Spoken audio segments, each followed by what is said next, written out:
ආයිබෝන් අදත් ඔයගොල්ලෝ සාදරයෙන් පිළිගන්න Travel Chef YouTube channel එකට මම අදත් මම රෙසිපි එකක් අරන් ආවා. ඒ තමයි මේ අල තෙල් දාගන්නේ කොහොමද කියලා. ඉතින් ඊට කලින් මම වීඩියෝ එකක් කරලා තියෙනවා. නමුත් අද මම වීඩියෝ එක වෙනස් කරලා කරන්නේ.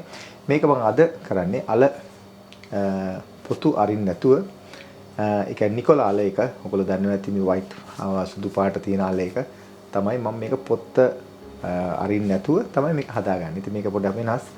නමුත් අපි මේ අල ගත්තන් පස්සේ සමහරට අපි රෝස්ට් කරද්දී රෝස්ටිං වලදීත් අපි පාවිච්චි කරනවා අල සාමාන්‍ය පොතු අරින්න නැතුව.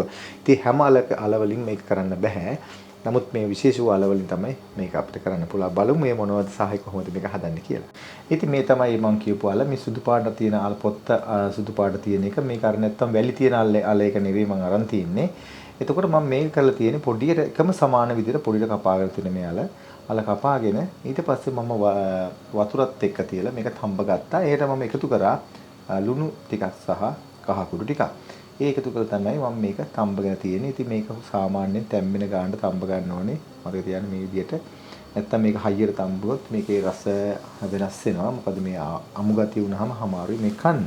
ඉතින් මේ විදිහට අල මම ලෑස්ති කරන් තියෙනවා. ඊළඟට මට අවශ්‍ය වෙන මූලික වශයෙන් මේ මිරිස් කුඩු ටිකක් ලුණු කෑලි මිරිස් අබෑට ඊළඟට කහ කුඩු ඉතින් ලුණු හීන් සීන් කපාගත්ත ඊළඟට මෙතන තියෙනවා රම්පේ තියෙනවා ඊළඟට කරපිංච තියෙනවා කුරුඳු පොතු තියෙනවා විතර අවු මිරිස් තියෙනවා පොඩ්ඩක් කපාගෙන ඉතින් මේ ටික තමයි මූලික වශයෙන් මට මේ අල ටෙම්පරාදුවට අවශ්‍ය වෙන්නේ සහ මට අනිවාර්යයෙන්ම අපේ තෙල් අවශ්‍යයි ඉතින් තෙල් තියෙනවා vegetable oil සහ එහෙම නැත්නම් ඔයගලන්ට පොල් තෙල් පාවිච්චි කරන්න පුළුවන් ඉතින් බලමු කොහොමද දැන් මේක හදාගන්න කියලා. ඉතින් අපි මුලින්ම මේ වගේ ෆ්‍රයි පෑන් එකක් අපි ලිපේ තියාගෙන ඉතින් තෙල් ටිකක් මේ විදිහට එකතු කරගන්නවා. ඉතින් මේ හරිය ලේසි හදන්න.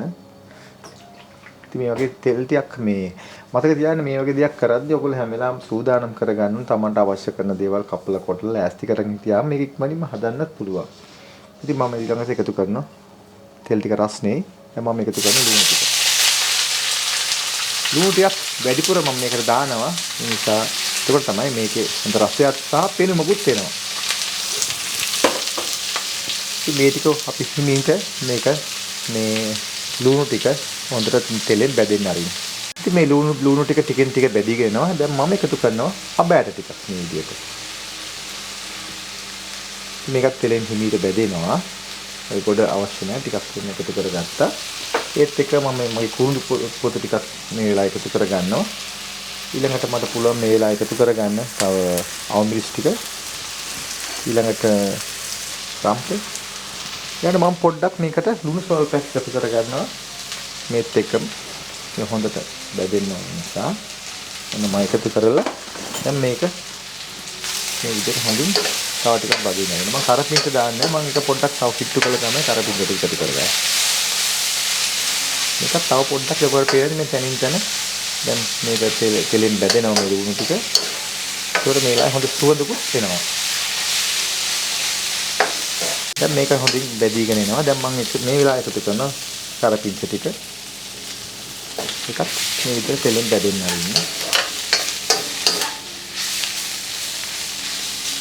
දැන් මට මේක මේ බැදෙන හැත් එක්ක මට දැන් එකතු කරගන්න පුළුවන් මේකට කහ කුඩු ටිකක් වෙන්න. එකතු කරගත්තා. ඊළඟට මිරිස් කුඩු කරන ඒ අවශ්‍ය ප්‍රමාණය බලලා ඔයගලන්ට එකතු කරගන්න පුළුවන් මිරිස් කුඩු.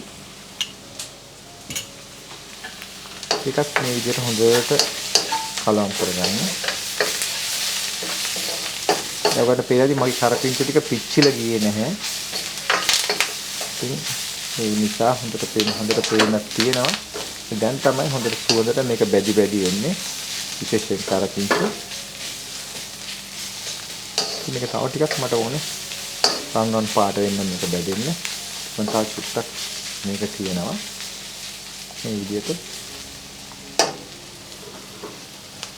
ඉතින් මම දැන් එකතු කරන මම මේ විදිහට කෑලි මිරිස් එක අවශ්‍ය වෙන ප්‍රමාණය එකතු කරගන්න වලට ඊට පස්සේ මේක මේ විදිහට කලවම් කරගත්ත ගමන් මම එකතු කරනවා අල ටික තම්බාගත් අල ටික මේ එකතු කරලා මේ ගින්දර දැන් අඩු කරලා මේක කලවම් කරගන්න ඕනේ.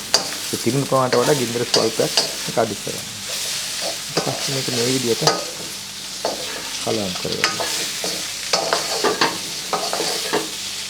ලේසියෙන් අර මේ පොත් අරින්න නැතුව තමයි මම මේක හදලා තියෙන්නේ.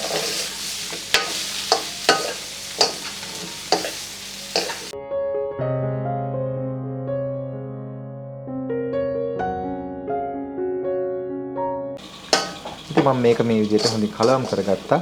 සමහරවිට අපිට මේක මේ අල ටික කැලෙන්නේ නැති වෙන ගානට අපි කලවම් කරගන්න ඕනේ පරිස්සමට. ඉතින් මේක මෙච්චරයි, හරිම සුවඳයි. ඉතින් මම මේක ඔයගලන්ට ප්ලේට් එකට දාලාම පෙන්නන්නම්. ඉතින් මම මේ විදිහට මේ වගේ ප්ලේට් කරගන්නවා. ඉතින් මේක ගොඩක් ඩ්‍රයි එකට තමයි තියෙන්නේ. තෙල් ගතිය ගොඩක් නැහැ. අඩුවෙන් තියෙන්නේ. ඉතින් මේ තමයි මම අද හදාගත්ත මේ අල ටෙම්පරාදුව. ඒකේ ඉතින් අර ඔයගොල්ලෝ කලින් කිව්වා වගේ මේක ස්කින් එකක් තියෙද්දි තමයි මම මේක හදාගත්තේ. ඔන්නෝගොල්ලෝ බලාගත්ත මේ අල ටෙම්පරාදු කරන විදිය. ඉතින් ඔයගොල්ලෝ මම හිතනවා අද වීඩියෝ එක ඔයගොල්ලෝ බොහෝ දේ ඉගෙන ගන්න ඇති කියලා. නැවතත් මෙවැනි මාළුත්ම වීඩියෝෙන් හම්බ වෙනතුරු අදට ගිහින් එන්න ඔබට සුබ දවසක්. ආයිබෝවන්.